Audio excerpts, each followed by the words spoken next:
Hello friends, welcome back to this channel. दोस्तों, इस video में वोडाफोन आइडिया के लिए हम लोग बातचीत करेंगे, बट उससे पहले आपसे रिक्वेस्ट रहेगी।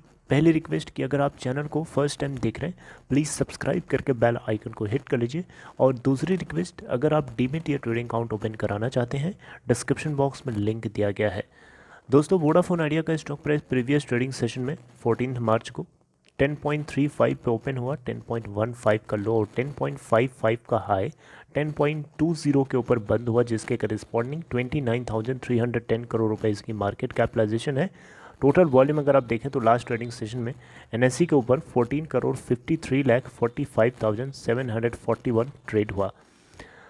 दोस्तों, एक बहुत ही बड़ी खबर है कि वोडाफोन आइडिया अपने एवरेज रेवेन्यू पर यूज़र, जैसा कि आपको पता होना चाहिए, आरपू जिसको बोलते हैं शॉर्ट में, ये एक ऐसा पैरामीटर होता है जो किसी भी टेलीकॉम ऑपरेटर के लिए बहुत ज़्यादा वैल्यूएबल होता है। इसलिए क्योंकि इसका बढ़ना इस बात को इंडिकेट करता है कि कंपनी के अंदर ग्रोथ हो रही है, इसका गिरना इस बात को इंश्योर करता है कि कंपनी की ग्रोथ नहीं हो रही है। तो यहाँ आपको पता है कि लास्ट क्वार्टर के अंदर 109 के आसपास इनका आरपू निकल के आया था। इससे पहले सितंबर में 107 था। तो ये आरपू एवरेज रेवेन्यू पर यूज़र को बढ़ाना चाहते हैं और उसके लिए कल इन्होंने एक नया अपडेट जारी किया। आप देख सकते हैं वोडाफोन आइडिया लिमिटेड ने एक नया एप्लीकेशन वी गेम्स करके लॉन्च किया है। बेसिकली ये एक तरीके की एक गेमिंग प्लेटफॉर्म है जो कस्टमर्स को, जो इनके सब्सक्राइबर बेस हैं, उनको एक ऑप्शन अवेलेबल कराएगा जिसके थ्रू वो एंटरटेनमेंट कर सकते हैं। एज़ यू ऑलरेडी नो कि गेमिंग इंडस्ट्री काफ़ी वास्ट है और लोग ज़्यादातर आजकल गेम मोबाइल पे खेलना पसंद करते हैं। आपको अच्छे से पता है, लोग एंटरटेनमेंट करते हैं तो मोबाइल पे ही करते हैं। और गेमिंग इंडस्ट्री में जितने भी बच्चे हैं, जो स्टूडेंट्स होते हैं, जो स्टूडेंट्स थोड़े से बड़े होते हैं, यानी जो पढ़ चुके होते हैं, वो लोग भी गेम खेलते हैं कभी कभी अपने एंटरटेनमेंट के लिए। तो यहाँ नज़ारा टेक्नोलॉजीज़ करके है एक कंपनी जिसके साथ वोडा आइडिया ने पार्टनरशिप करी है, ताकि ये एक न्यू प्रोपोजिशन जो है गेमिंग एंथुजियास्ट्स के लिए इंडिया के अंदर अवेलेबल कराया जा सके। यहाँ पे बहुत सारे wide range of gaming content रहेगा वोडाफोन आइडिया के गेम ऐप के थ्रू। अब जब वोडा आइडिया के सिम कार्ड को जब खरीदते हैं, तो आपके मोबाइल में जब वो सिम लगता है, उसी समय आपके मोबाइल में वो ऑटोमेटिकली डिफ़ॉल्ट एप्लीकेशन के रूप में इंस्टॉल हो जाता है वोडा आइडिया का गेम ऐप, राइट। और उसमें आप एक्सेस कर सकते हैं। जो यूज़र होंगे उन लोगों को लगभग 1200 android and HTML5 based mobile games across 10 popular genres मिलेंगी। एक्शन, एडवेंचर, एक्रेट, casual, fun, puzzle, racing, sports, education and strategy.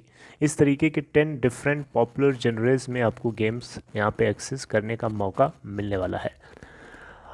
यहाँ पे आपको बताना चाहूँगा, जो वोडाफोन आइडिया के ये अवनीश खोसला करके हैं, ये चीफ मार्केटिंग ऑफिसर हैं, CMO जिनको बोलेंगे शॉर्ट में।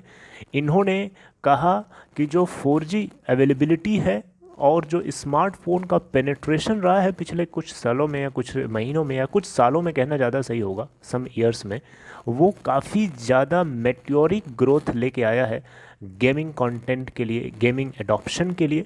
और ये एक बहुत ही पॉपुलर चॉइस है फ़न और एंटरटेनमेंट के लिए, और आने वाले टाइम में और ज़्यादा ये डीप होने वाली है, राइट। तो यहाँ पे जो है इस पॉइंट को ध्यान में रखते हुए वोडाफोन आइडिया ने अपने एवरेज रेवेन्यू पर यूज़र के पैरामीटर को राइज होता हुआ देखना चाहता है, और जिसके डायरेक्शन में ये एक लिया हुआ कदम है। यहाँ पे वोडा आइडिया गेम्स प्लान में 3 कैटेगरीज में आपको सब्सक्रिप्शंस अवेलेबल होगा। Platinum, gold, free titles. Platinum पहला है, गोल्ड दूसरा है और फ्री टाइटल्स तीसरा है।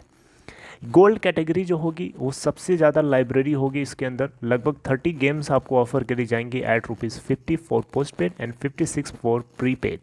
पोस्ट पेड कस्टमर्स जो 499 या उससे अबव के प्लान्स को लेते हैं, उनको 5 फ्री गेम्स हर महीने अवेलेबल कराई जाएंगी। जितने भी गेम्स होंगे इस टियर के अंदर, वो सारी की सारी अवेलेबल होंगी डाउनलोड करने के लिए, और डाउनलोड करने के बाद आप प्ले कर सकते हैं 30 डेज़ के लिए। लेकिन 30 डेज़ के आगे आप उसको नहीं कर सकते, आगे के लिए आपको फिर से रिचार्ज कराना पड़ेगा। तो ये एक बहुत ही सही डायरेक्शन में स्टेप लिया गया है और मुझे लगता है कि ये एक अपडेट जो आपको पता होना चाहिए। नज़ारा टेक के साथ ये जो पार्टनरशिप करी गई है, ये डेफिनेटली दोनों के लिए म्यूचुअली बेनिफिटेड होगा। ऐसा नहीं है कि सिर्फ वोड आईडी के लिए होगा। ऑब्वियसली कोई सिंगल डायरेक्शनल बेनिफिट थोड़े देखता है, दोनों तरीके से बेनिफिट देखी जाती है। म्यूचुअल सिनर्जीज़ को ध्यान में रख के ही पार्टनरशिप करी जाती है। तो दोस्तों ये छोटी सी अपडेट थी, आप लोगों तक पहुंचाने की कोशिश करी आसान तरीके से। I hope you understood it. अगर आपको कंटेंट समझ में आया हो तो अच्छी बात है, इसे लाइक करके अप्रिशिएट कर सकते हैं। And take care.